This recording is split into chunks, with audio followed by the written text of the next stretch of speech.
Well, hey everyone, and welcome to Central. No matter where you're watching from or how you're watching, it's such an honor that you decided to spend the next hour with us today. We're about to get things started, but you know, one thing our world needs right now, more than ever, is hope.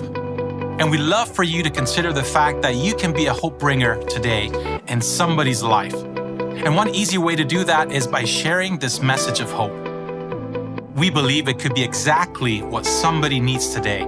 So why don't you take a second and share this on whatever platform you're watching it on and partner with us to bring hope to our region and our world. Here at Central, our vision is to help you connect with God and with one another. Everything we do revolves around those two things. So first off today, I want to invite you to personally connect with God. Open your heart, your soul, and your mind, and invite God to meet you where you're at. And I believe God has something amazing for you today. Also, if you'd like to worship through your giving and partner with us to help others get connected, you can do that by heading over to our website at centralcc.ca/give. You can follow the prompts, schedule a one-time gift, or set up regular ongoing giving. Thank you for believing in this vision and for being faithful in this way. Next up is Encounter. Encounter is a 1-hour worship and prayer experience happening tonight, October the 24th at 6 p.m. We're going to be focusing on waiting on God, and we'd love to have you there. Now, there is kids programming for ages 5 and under, and one thing worth noting is you do not need to pre-register for Encounter. Just come as you are. So why don't you join us tonight? Now, our chosen method for connection with others is groups.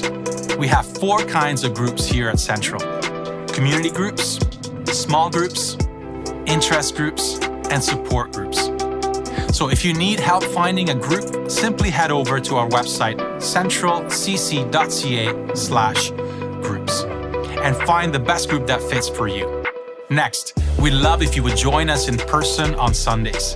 We have made more space for you, and as always, we have experiences at 9, 10:30, or 12 p.m. with kids programming from ages 0 to grade 8 in our 9 and 10:30 experiences. You do need to pre-register in advance, so simply head over to our website to be a part of these amazing experiences. Next week is an event called Trunk or Treat, which is an amazing event for our community here at Central, right in our parking lot, happening on October the 31st from 6 p.m. to 8 p.m. We're looking for your help as we do our best to engage our community. The 3 ways that you can help us is, number 1, through a monetary donation to purchase candy on your behalf. The deadline for that is this coming Wednesday. You can give by heading over to our give page to make a general donation and simply mark it Trunk or Treat in the comments. Number 2, if you would like to decorate your car and be a part of this event, simply head over to our Connect page, centralcc.ca/connect, and all the info will be there on how you can get involved. Number 3, we'd love you to come and bring somebody with you. Again, that's October the 31st between 6 p.m. and 8 p.m. Can't wait to see you there. Again, if you have any questions or would like to find out how to get connected, head over to our website or text the word Central to 905-937-5610. So that's all from me. Our experience is about to begin, and it starts right now.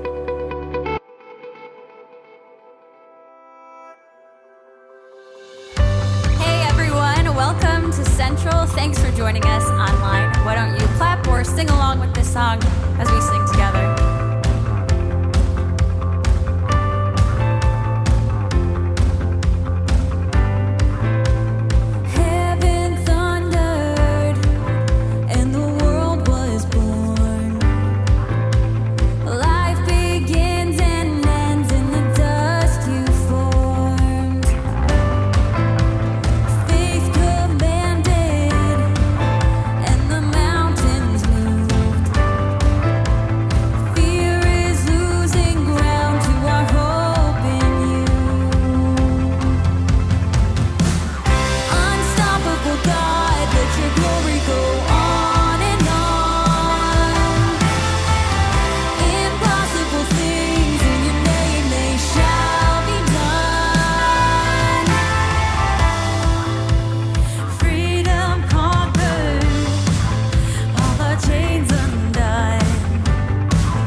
May your glory go on and on. May our praises go on and on. It's you when I wake up, God. You bring meaning to my day. You're the hope that I need. God, you're the reason that we sing, that we unite our voices.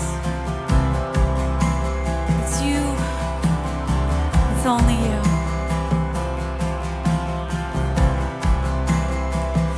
Oh, the weight of His glory. Oh, the wonder of His grace, the power of salvation. Oh, that pulled me from the grave. This hope is not empty. And forever He will reign, and He won't be put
I have attended Central my whole life. Now more than ever, my faith is stronger, and I am so thankful for the many blessings He has given me. I have attended Central with my family at a young age and found a deep sense of belonging here. Today, I decided to take the next step in my faith by being baptized. I've decided to be baptized because I want to grow up knowing Jesus is with me and will guide me everywhere I go. Today, I want to be baptized and follow Jesus. I recently started attending Central because of a close friend who sent me the link to this church, and happy to say it has become my new home. I attend Central with my mom every Sunday. Today I want to be baptized to be closer to God. I have been a follower of Christ all my life. I came to Central to build a deeper connection with God. I have been a follower of Christ my whole life. With each passing decade, I have learned more and more about myself and God. I have been a follower of Jesus for 2 years. I didn't grow up in a Christian home and often battle with anger and deception. However, 2 years ago, I came to Central with my step-parents. That day, I accepted Jesus. I have been raised in a Christian home. 5 years ago, we came to Canada and started attending a Central. Today, I'm ready to make a public declaration of my relationship with God. I have been a follower of Christ since I was a little girl. I was not feeling connected at my old church and felt like something was missing. I started attending Central and got connected to young adults, and it was the best thing. I have met my friends, and they are helping me be a better person. I have grown a lot this past year, and being baptized was an easy decision to make. Today, I celebrate each time I have said yes to Him and watched Him transform my life into something far greater than I could have ever imagined. A life with Jesus is a life of hope, and because I am one of God's children, His power is working through me. It's amazing to be used by God to be a light in this world. Although I was baptized as an infant, today I want to make this decision on my own and declare my loyalty to Jesus. Just like an athlete wearing a jersey, I am Team Jesus, and I want the world to know.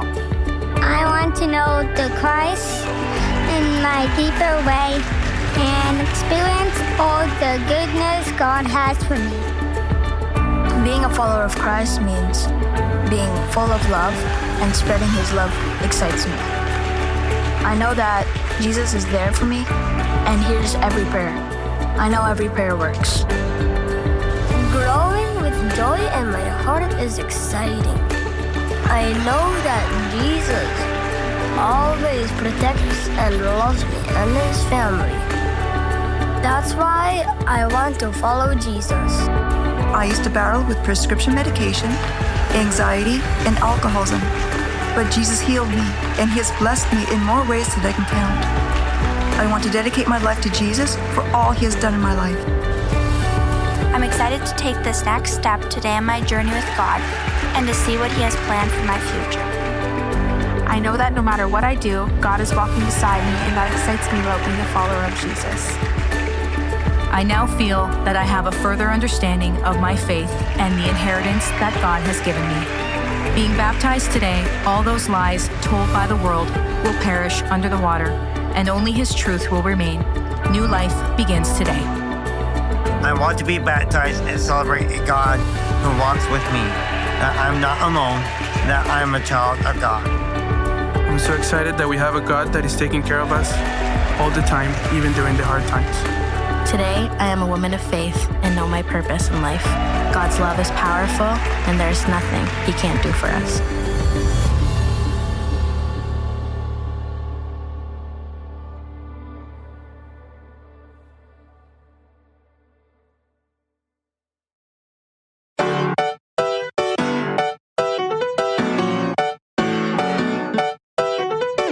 Thank you for calling Life. You are currently on hold. To help us better understand your life right now, please select from the following. Press 1 if you're angry. Press 2 if you are uncertain about the future. Press 3 if you are sad. Press 4 if you have a conflict in your life. Press 5 if you have trust issues. You, my friend, are on hold. So what are you going to do while you're waiting? Well, that is up to you.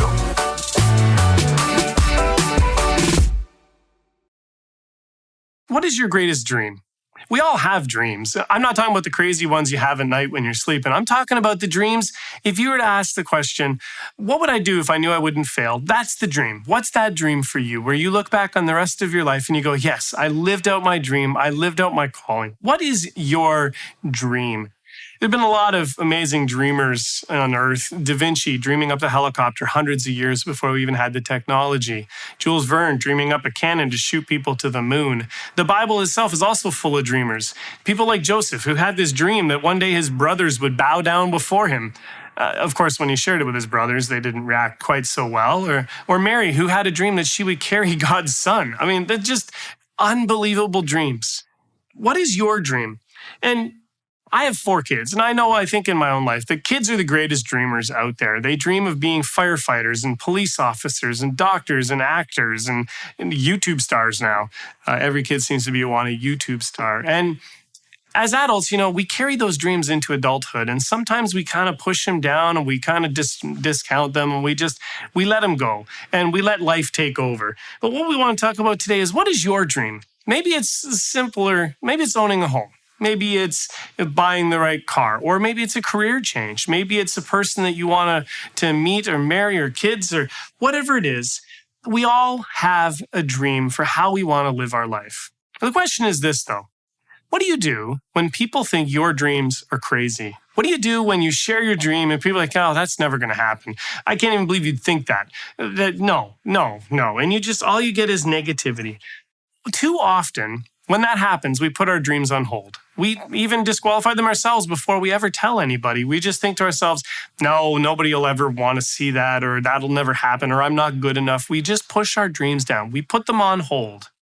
We put our dreams on hold and we just live life and sometimes try to even forget we ever even had this dream of what we could be and who we were created to be. And so what do we do? What do we do? How do we stop putting our dreams on hold? That's what we want to explore this morning. We're going to do it through the story of Noah. Noah, of course, the story starts in Genesis chapter 5. Noah was born around 1,000 years after Adam. He was a direct descendant of Adam and Eve, and he lived at a time of great chaos in the earth. I will warn you, the book of Noah's story starts with a lot of weird stuff. If you read it on your own, chapter 5, chapter 6, there's a lot of weird things going on. It's outside the scope of what we're going to talk about today, but I just want to say, if you're at home and you're watching and you open up the story and you have questions, because it is bizarre, please reach out. Please ask. Please let us know. We'd love to talk to you about him. What I want to specifically focus on is just Noah and his life and what God called him to do, the dream that God gave him, the vision God instilled in him. Of course, the story opens by saying that humans had completely destroyed the earth. They had chosen to do things their own way. They had turned their back on God. They had become horrible. The Bible actually talks about a bunch of things they were doing. It was so bad that God said, this is not how I want humans to live. This was not their created purpose. This is not what they were meant for. They are meant for so much more than what they're doing. So God says, I need to reset this. I need to clean up the earth. I need to start over. We need to just reset humanity so you can go back to living the lives that I created you to live. And so God decides he's going to flood the earth and he is going to wipe everybody out. And yet he chooses Noah. And there's a reason why. The Bible says that Noah walked with God. He was upright, and the Bible uses this word blameless. It says Noah was blameless amongst his generation. It doesn't mean Noah was perfect. I don't want you to go, well, Andrew, this doesn't relate to me. Noah was perfect. That's not me. I don't even know why you'd talk to me about Noah. In reality, Noah wasn't perfect. Noah made mistakes. It doesn't outline all of them, but we do know that Noah could not have been perfect. He was human. He made mistakes. He did things he shouldn't have. He hurt people. But the difference was Noah was in a close relationship with God. And because of that, God says, Noah, I have a dream for you. I have a vision. I need to reset the earth. I want people to go back to living the way I had created them to be, and I want to do it through you. And so God tells Noah to build a boat. God fills it with animals, and eventually God puts them in the boat, floods the earth, resets everything. It's an amazing story. And it can help us now in going, what do you do with your own dreams? What do you do with your own visions? What do you do when God gives you a dream of what you could be and where you could go? And so that's what we're going to do now. The question we have to answer is this: so what? Noah gets on a boat, animals, flood, water, dries up, starts over again. So what? What does that mean to us in 2021? Let me ask you a question. Have you put any dreams on hold? Do you even have a dream you'd like to pursue? Is there anything even stirring inside of you? If there isn't, maybe we can talk about that too.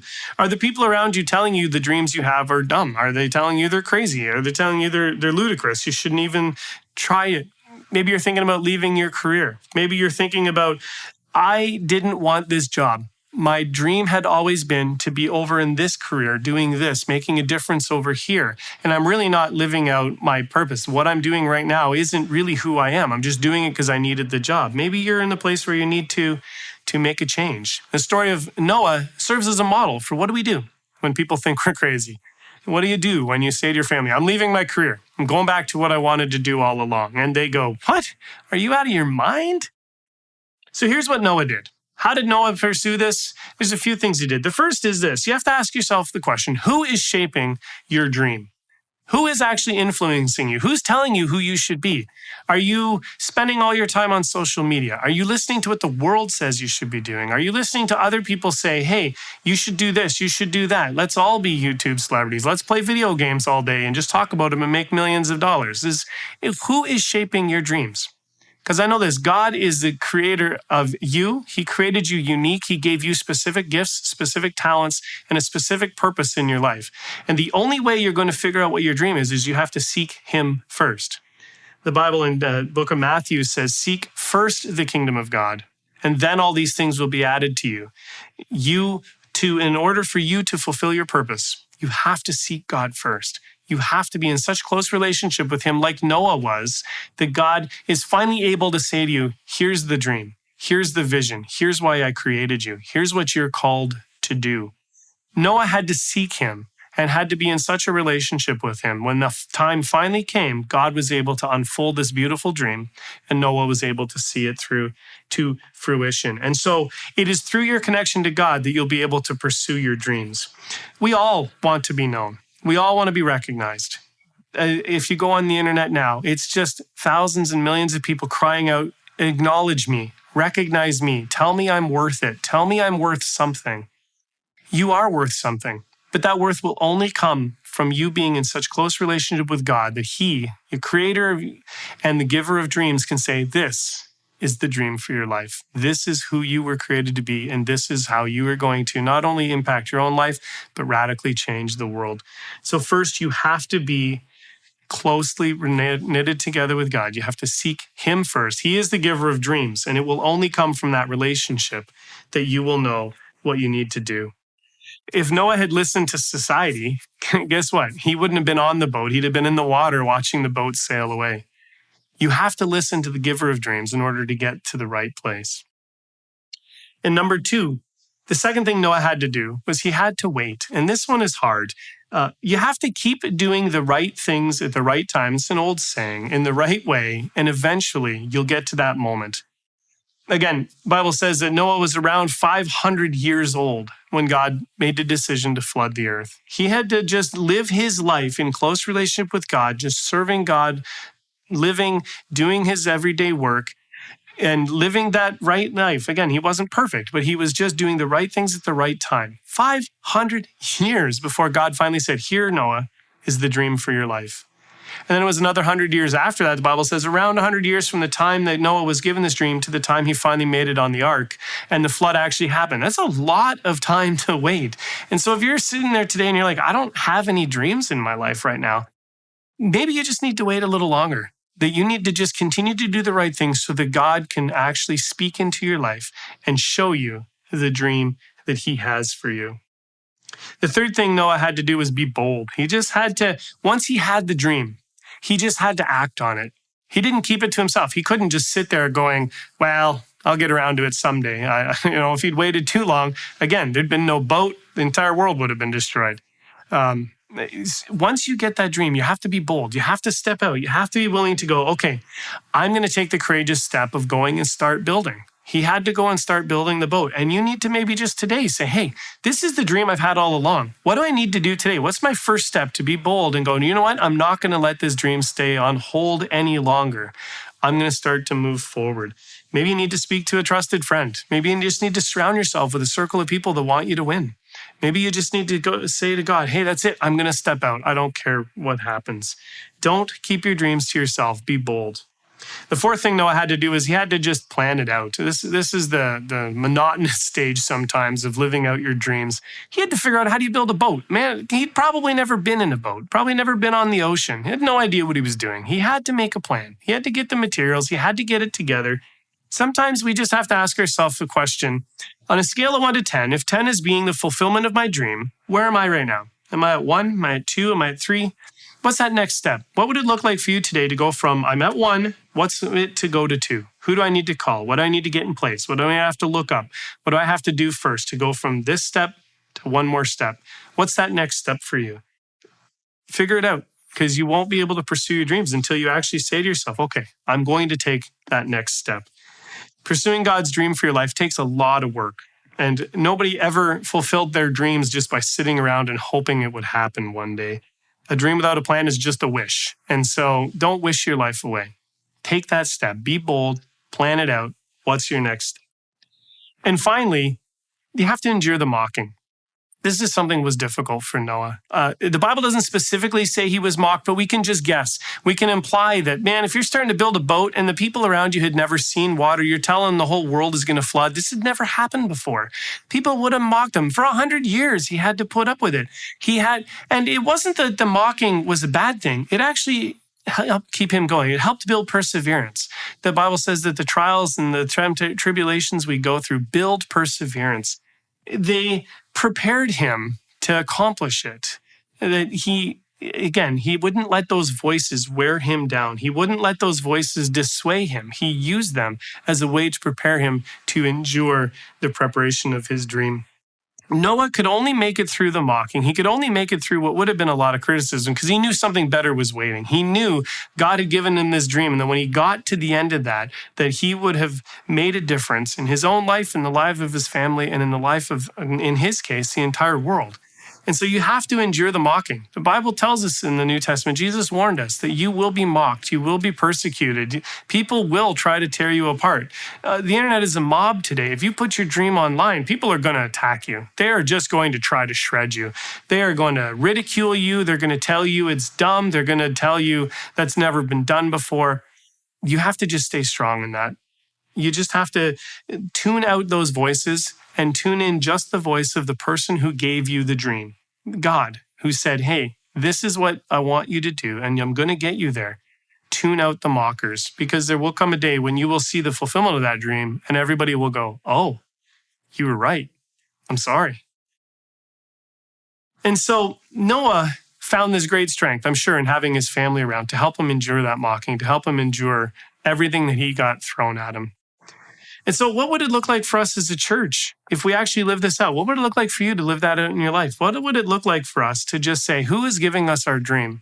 Are we listening to what society says we should be doing as a church, or are we listening to what God is saying we should be doing as a church? What would it look like for us as a church to start to dream again? To start to actually go, you know what? I don't care what the people around us say. What will it take? What are our dreams of how we can reach the people in our city and in our region and in our province and in our country and even around the world? In my years here at Central, I can't tell you the number of times I've been told that our ideas are crazy. The things we're doing are crazy dreams that nobody should ever do. That's not how church operates. And yet we keep pushing forward because we say, God, we don't care what they tell us. We want to know, what are you telling us? What is your vision? What is your call for Central? What is your call in our own lives? And that's the voice we want to listen to. It's the only voice we want to listen to. What if we started to tune out those voices and we just said, okay, God, what do you want? What could we do as a church? How amazing would it be? Because this is what God promised. If you're sitting there going, well, I'm too old. I have this, I have that. It doesn't, whatever it is. This is what God says in Acts chapter 2. He says, in the last days, I will pour out my spirit on all people. Your sons and daughters will prophesy. Your young men will see visions, and your old men will dream dreams. What that means is simply this. We need to let ourselves dream again.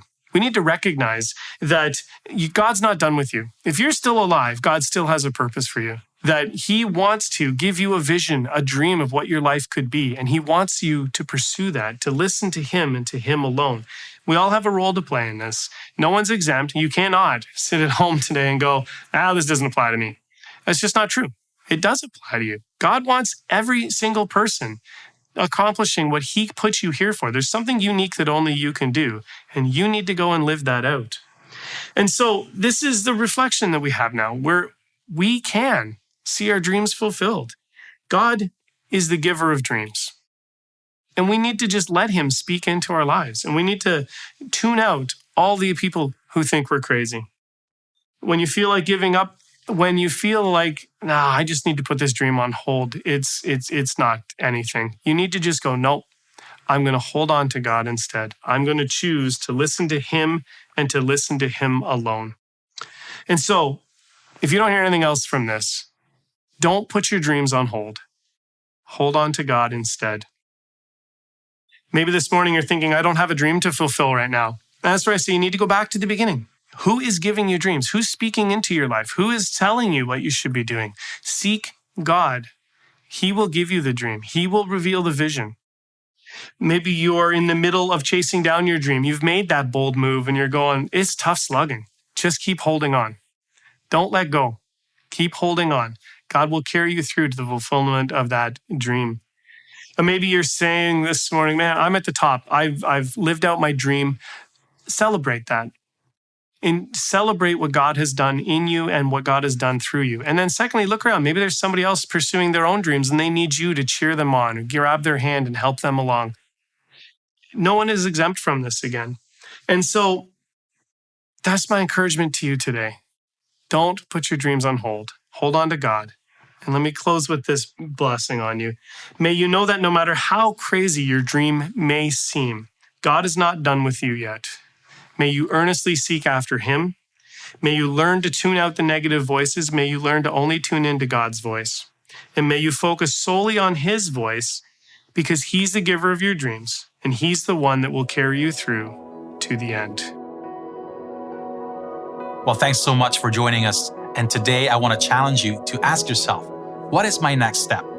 It could be as simple as reflecting on what we've talked about during the discussion questions, which will be up on the screen in just a moment. Or maybe you would like to make a decision for the first time to follow in the ways of Jesus today. We'd love to celebrate with you and help you on that journey.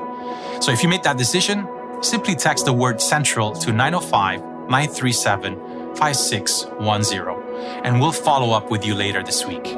Or maybe you'd like to get connected in a group and explore your faith with others. The best way to do that is by heading over to our groups page at centralcc.ca/groups and find a group that best fits you. Again, if you have any questions on how to get connected, simply head over to our website or text the word Central to 905-937-5610, and you will find everything you need there on how to get connected. Well, that's all from me. Hope you have an amazing week, and we'll see you back here next week.